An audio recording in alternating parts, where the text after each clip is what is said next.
Buenas noches, es muy triste y muy angustiante, pero las matanzas no paran. Hoy la brutalidad y la malignidad criminal cayeron en San Miguel Totolapa, en la tierra caliente de Guerrero. Los criminales fueron a matar al presidente municipal, lo mataron y mataron también al menos a 17 personas, entre ellas 7 policías municipales. En la zona se dice que los muertos podrían ser más. Pues qué decir, una vez más, un grupo criminal, el que sea y por las razones que sea, se mueve a sus anchas, va al Palacio Municipal. Por lo visto van a ajusticiar al presidente municipal y lo matan a policías municipales y de ahí se siguen. Van a un domicilio, luego van a otro domicilio y siguen matando personas. Más de 15 minutos de acuerdo con la información de quienes estuvieron en el lugar. Más de 15 minutos duró esta matanza en 3 lugares distintos de este poblado de Guerrero. ¿No se puede anticipar esto? ¿No hay un trabajo de inteligencia que detecte que hay grupos criminales que podrían ir a asesinar a ese presidente municipal? Pues por lo visto no. Y no hay una fuerza que disuada o que tenga a la defensiva o que haga replegarse a estos grupos criminales. Parece que tampoco. Ahí están las imágenes, ahí están los hechos de hoy. 17, 18 personas muertas y, como decía hace unos momentos, los reportes, que no podemos confirmar, hablan de que habría más personas muertas. Entre las personas que fueron asesinadas está también el director de Seguridad Pública de San Miguel Totolapan, Freddy Martínez Suazo. Eso en Guerrero. En Morelos, esta tarde mataron a una diputada local del Congreso de Morelos, Gabriela Marín. Ella salía de una farmacia en la colonia El Empleado, en Cuernavaca. 2 hombres, otra vez el mismo modus operandi. 2 hombres llegaron en una moto, sacaron sus armas, dispararon y la mataron. Minutos antes del ataque, la diputada había estado en el Congreso de Morelos, estuvo en la entrega de premios a abogados de la entidad. Gabriela Marín apenas llegó al Congreso hace poco, llegó en julio por el partido Morelos Progresa. Esto luego de que el Tribunal Electoral Estatal removiera a Roberto Yáñez de esa curul. Hace unos minutos, en entrevista con Yuridia Sierra en Imagen Radio, el fiscal del Estado, Uriel Carmona, informó que se investiga el reciente nombramiento de Gabriela Marín como diputada y la pugna que había por esa curul en tribunales. Más temprano había dicho esto en el lugar donde se dio el asesinato. Lo que tenemos hasta ahorita es que pareciera un ataque directo. No tenemos indicios hasta este momento que indiquen que se trató de un asalto. Todas las personas que tengan que ver con una posible línea de investigación que tiene que ver con actividades en el campo de lo político van a ser requeridas ante la justicia y vamos a llegar al fondo de esto. Bueno, y de acuerdo con la consultora Etelect, con el asesinato de Conrado Mendoza, Totolapan, ya son 60 los alcaldes asesinados en lo que va del sexenio, y con Gabriela Marín son 8 diputados asesinados. ¿Qué sigue? ¿Quién sigue?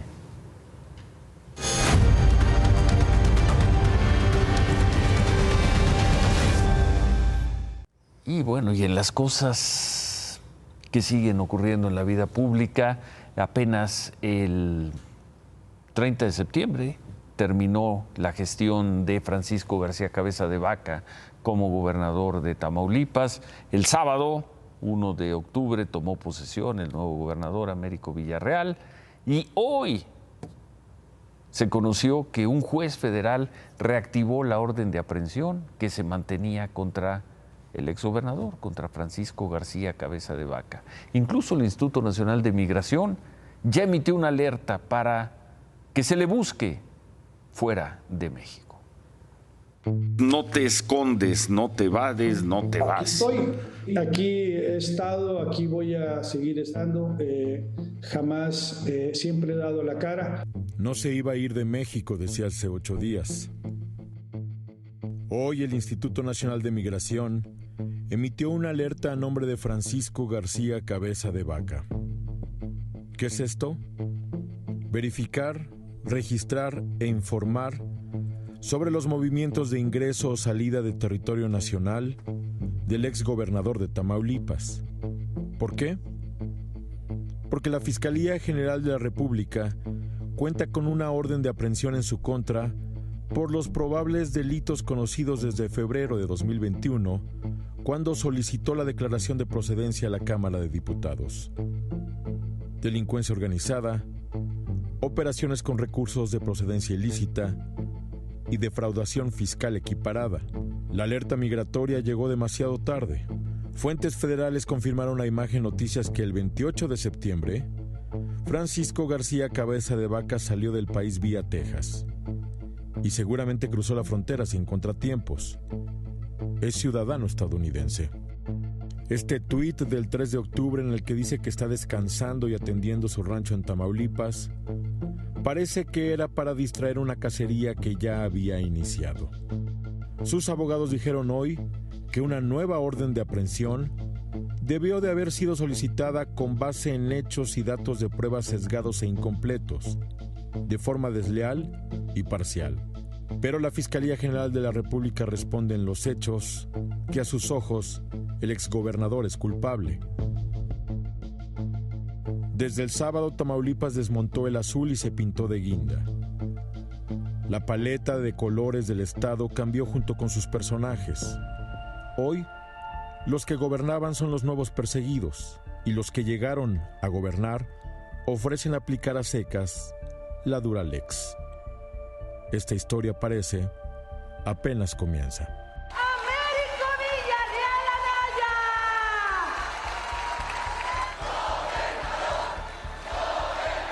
Anaya! Donde encontremos conductas ilegales o desvío de los recursos públicos, simple y llanamente el castigo que marca la ley.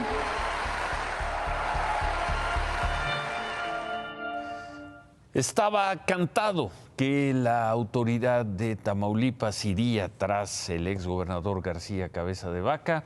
No deja de sorprender que sea la Fiscalía General de la República la que reactive esta orden de aprehensión. Y sobre el exgobernador, pues lo vieron hace el martes de la semana pasada, nos dijo que no se escondería, pero a juzgar por fuentes muy confiables, consultadas por nuestro equipo, el gobernador se fue del país, se fue a Estados Unidos, ciudadano estadounidense, el 28 de septiembre. Se fue un día después de que nos dijera que no lo iba a hacer y seguramente con esa información el gobierno mexicano ha pedido a las policías internacionales que si lo ven, lo reporten.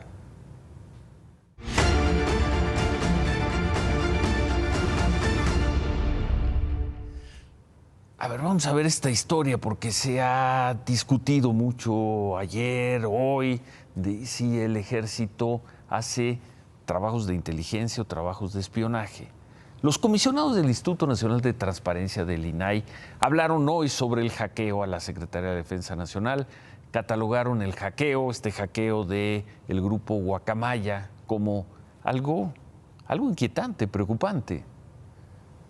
Es un hecho inusitado, sí, es un hecho inédito, sí, y sí nos coloca en una condición de alta preocupación, por eso lo emitimos en un comunicado el pasado viernes, porque el otro problema, el problema paralelo es de qué tamaño es la dimensión de la rasgadura de la protección de la seguridad nacional, que seguramente, porque es inevitable que no sea así, guarda en sus alforjas la Sedena. De alta preocupación, dice el INAI. Un par de horas después de estas declaraciones, la Secretaría de la Defensa notificó oficialmente al INAI sobre el hackeo. En un oficio informaron que el correo institucional, así dicen, sufrió un acceso no autorizado. La Secretaría de Defensa asegura que el correo vulnerado no se encuentra ligado ni enlazado a sistemas relacionados con tratamiento de datos personales, sino que únicamente es un medio que permite el intercambio de información. Aquí la pregunta es, ¿de qué intercambio? ¿De qué información? Lo cierto es que en ese correo institucional se compartía información delicada que hoy es pública debido al hackeo. Vamos a ver un ejemplo. Cómo la familia y el círculo más cercano del ex fiscal de Veracruz, Jorge Winkler, hoy en la cárcel, detenido en julio, fue blanco de escuchas telefónicas por parte de la Secretaría de Defensa Nacional. Entre los personajes espiados está un actual diputado del PAN. ¿Es investigación? ¿Es seguimiento informativo? ¿Es espionaje? ¿Son tareas de inteligencia? Esto es lo que hacían con Jorge Winkler.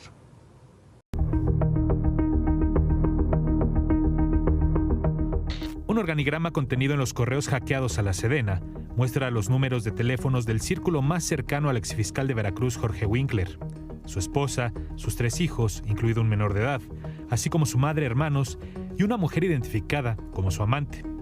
También incluye un diputado de Acción Nacional. En el organigrama aparece el número de teléfono de cada uno de ellos.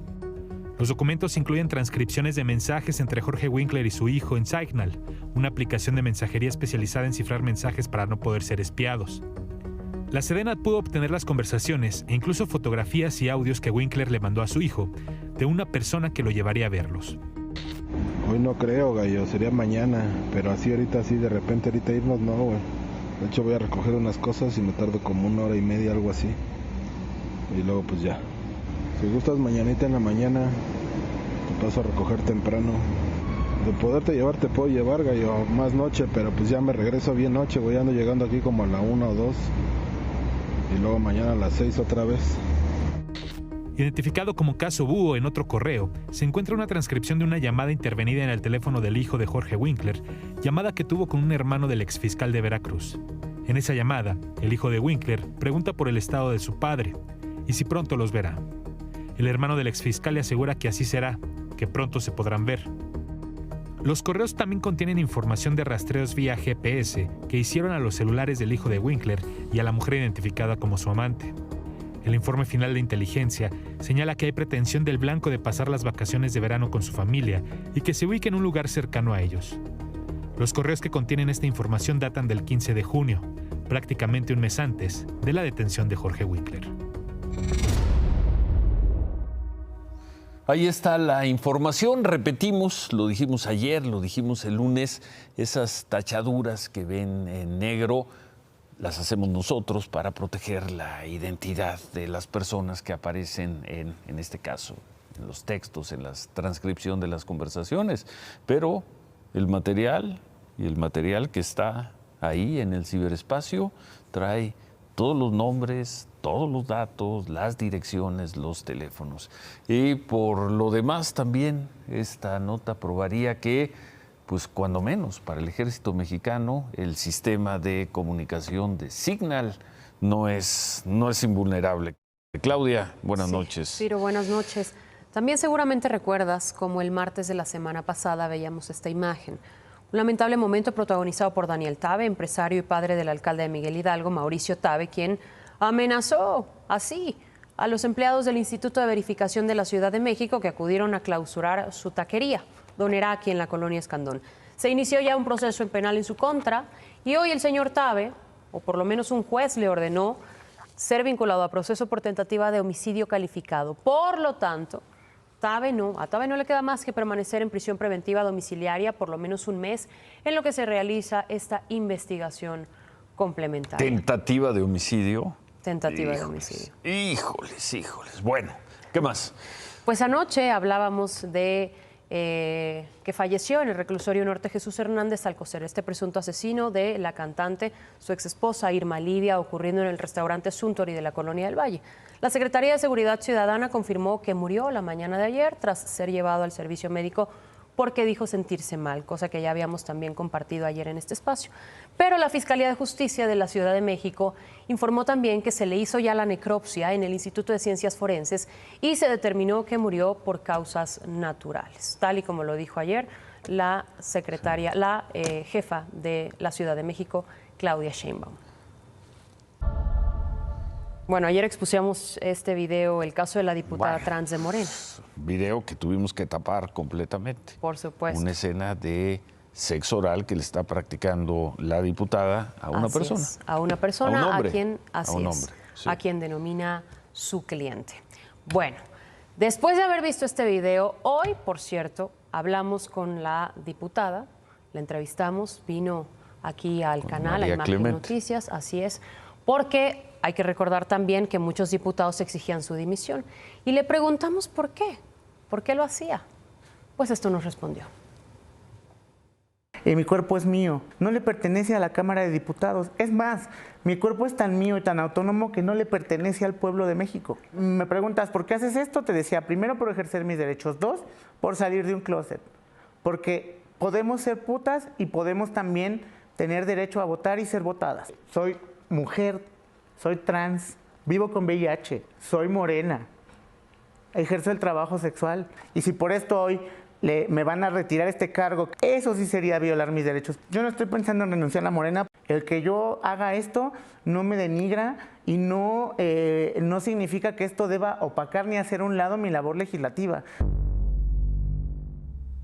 Bueno, luego de todo esto, consultamos, por supuesto, con la presidencia del Comité de Ética para saber pues, si María Clemente podría ser merecedora de una sanción y qué tipo de sanción por los dos requerimientos que hay en su contra. Uno de ellos, según nos comentó el diputado presidente Jaime Humberto Pérez Bernabé, por parte de un grupo de legisladores del PAN y del PRD. Sin embargo, nos dijo que en caso de existir una violación al Código de Ética de la Cámara de Diputados, será un simple llamado de atención. No hay más.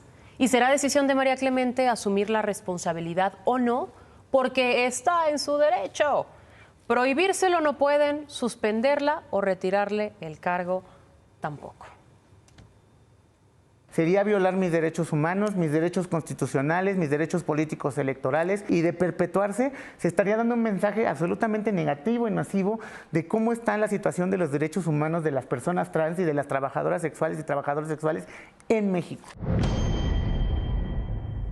Bueno, y es que una de las diputadas que presentó este requerimiento exigiendo su dimisión fue Teresa Castel, diputada por el PAN, quien incluso hoy vía Twitter le mandó un duro mensaje. Nos pagan por legislar, no por subir videos sexuales a nuestras redes sociales. Basta de denigrar a las mujeres. Pero la diputada María Clemente también le respondió esto hoy. ¿Qué le digo a Teresa Castel? Pues que se eduque, que vaya a una universidad, que abra más libros, porque hay un mundo allá afuera del PAN, hay un mundo afuera de las iglesias, hay un mundo afuera de su casa.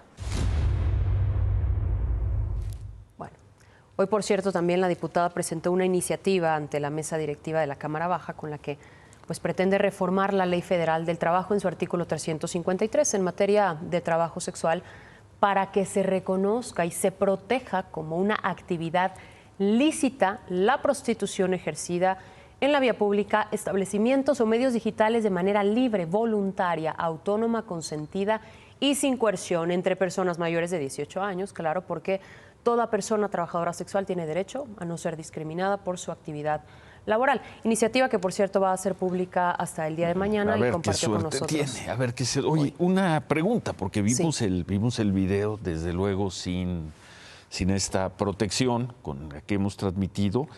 Pero dice que vive con VIH. Sí, Ciro. O sea, ¿ella tiene VIH? Sí. Bueno. Le preguntamos. Pues no. Nos dijo que tiene 15 años con VIH. No practica juzgar por ese video sexo protegido. Sí, que está en tratamiento. VIH. Que está en tratamiento, nos dijo, desde hace 15 años, desde que se lo detectaron, y que es intransmisible, que por esa razón puede y tiene derecho a hacer lo que hace, a ser prostituta. El canciller Marcelo Ebrard compareció ante el Senado y todo, pues, indica que le fue bien, todo estuvo muy tranquilo, sobre todo comparado con la sesión de ayer en la tarde, de anoche. No hubo reclamaciones fuera de tono, Hubo tiempo, eso sí, ahí están las imágenes para saludos, abrazos. El canciller Ebrard informó que el gobierno de México presentará otra demanda por la venta y tráfico ilegal de armas desde Estados Unidos. Dijo que esta segunda demanda se va a presentar ante una corte en Arizona. El tráfico de estas armas es superior en número y capacidad de fuego que todo lo que compramos en un año oficialmente para nuestras Fuerzas Armadas o para las policías. Y vamos a demostrar que en muchos de estos puntos donde se venden estos productos están operando prestanombres. Y se tiene que empezar a fincarles responsabilidades penales. Claro que saben a dónde van esas armas. Es imposible que fuera de otra manera. Hoy, por cierto, bajó mucho el tono en el Senado. La discusión de anoche para prolongar la participación de las Fuerzas Armadas en tareas de seguridad, eso sí, tuvo consecuencias. Hubo pocos senadores de oposición en una sesión importante. Es el canciller en el Senado. Solo, por ejemplo, 5 de los 13 senadores del PRI estuvieron en la comparecencia. Hubo reacciones hoy de las dirigencias de los partidos y todo apunta a una división profunda. En el PAN consideran que fueron traicionados por el PRI en el PRD. En el PRD dicen que la coalición Va por México quedó sepultada y se van muy duro con los 2 senadores que ayer votaron a favor de la prolongación de la presencia de las Fuerzas Armadas hasta el 2028. En Morena están felices. El presidente del partido, Mario Delgado, reconoció el trabajo del coordinador Ricardo Monreal. Temprano el presidente López Obrador celebró que se haya aprobado esta reforma. Agradecerle a los senadores porque también hicieron a un lado la politiquería. En otros casos prefirieron seguir con su actitud conservadora, reaccionaria, que no tiene que ver con la seguridad, tiene que ver con la molestia que les causa la transformación, porque son muy retrógradas, muy reaccionarios. Bueno, por cierto, le preguntaron al presidente López Obrador si un militar, un miembro del ejército mexicano puede llegar a ser presidente de la República, y el presidente respondió que eso de ninguna manera, que él es juarista y que la separación entre el poder político y el poder militar es total en México. También tenemos que ver esto que sucedió en una vecindad del centro histórico aquí en la Ciudad de México. Fue anoche cuando los inquilinos de esta vecindad, ubicada en la calle de Justo Sierra, se alertaron por los ruidos que hacía su edificio. Uno de ellos grabó este momento.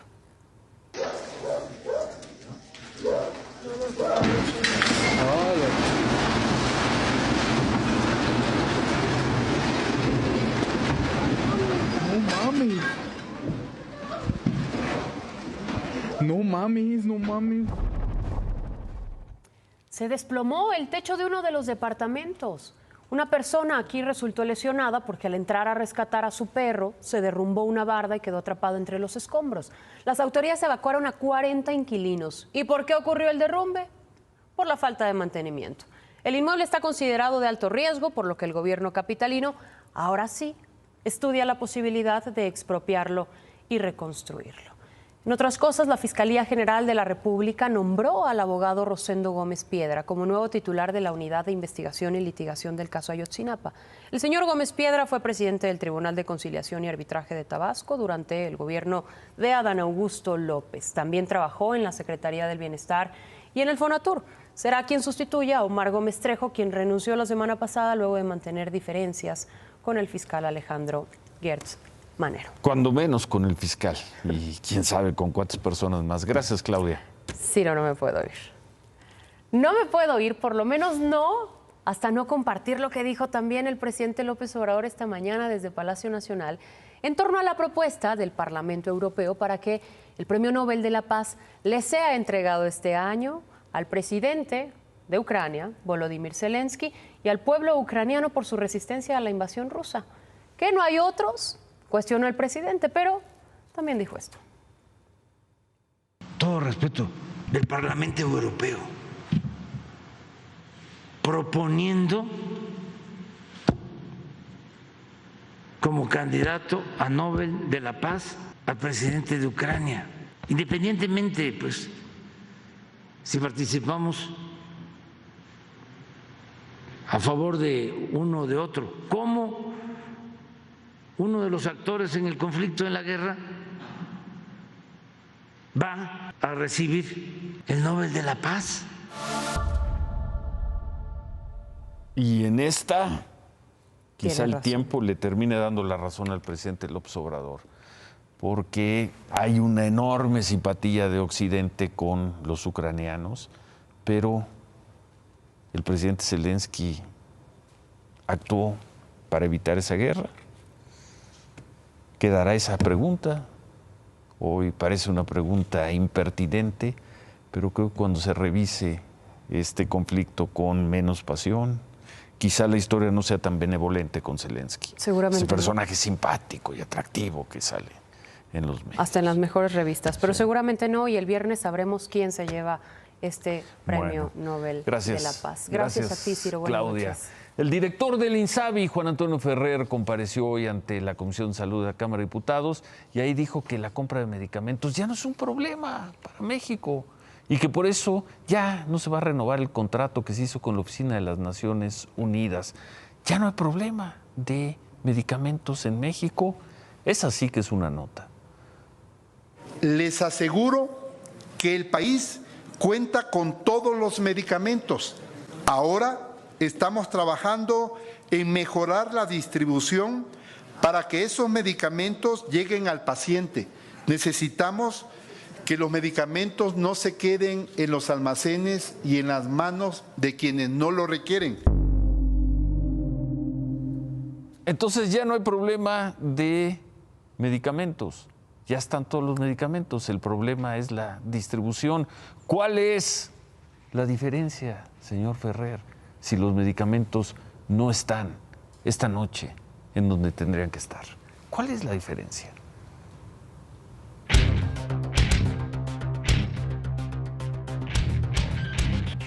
David, buenas noches. ¿Qué tal, Ciro? Buenas noches. Yo sigo pensando que es una ocurrencia divertida, pero una ocurrencia. Es más, hasta casi podría pensar que se trata de una cortina de humo. Eso de que según los Guacamaya Leaks se descubrió que el ejército quería hacer una línea aérea. El presidente ya dijo que sí. El presidente dice que sí, pero el presidente dice que ya le habían dicho hace 15 días. Como que no me coinciden los tiempos, por eso se me haría que pueden estar aprovechando. Uno, es prácticamente imposible hacerlo y todo el mundo se está colgando. Hoy con Canaco y Coparmex se pelearon, que si era bueno o que no era bueno. Otros más, los de Aeromar. Aeromar está quebrada. El próximo viernes el sindicato ASPA de México va a empezar a tomar acciones porque se engañó y se robó a los trabajadores de Aeromar. Van a empezar. Entonces, ¿qué hace la administración de Salvi Katz? De Svikatz?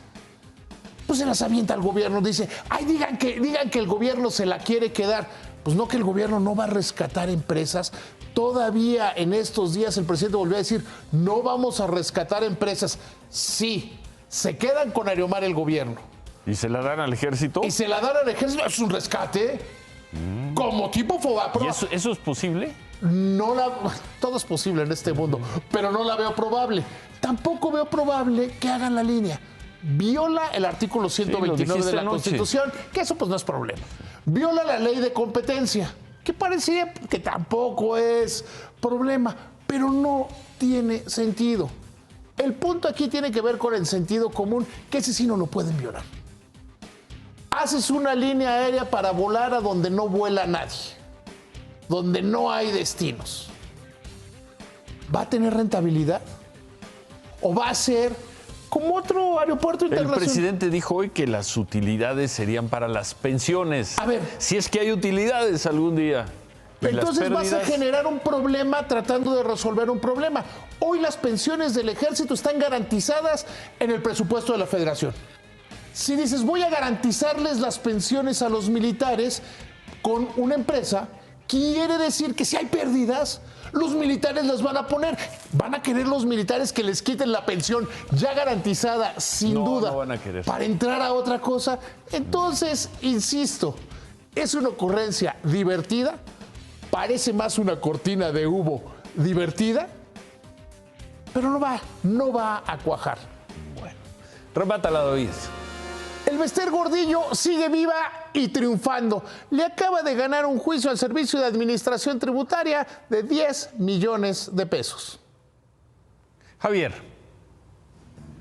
Ciro, amigos, después de la pausa, hoy le llovió al América. ¿Qué pasó en el Estadio Azteca? ¿Le va a llover en la liguilla al gran favorito? Regresamos con eso. La Guardia Nacional ya depende legalmente del Ejército. Las Fuerzas Armadas seguirán muchos años más en las calles. Y ahí han estado muchos años.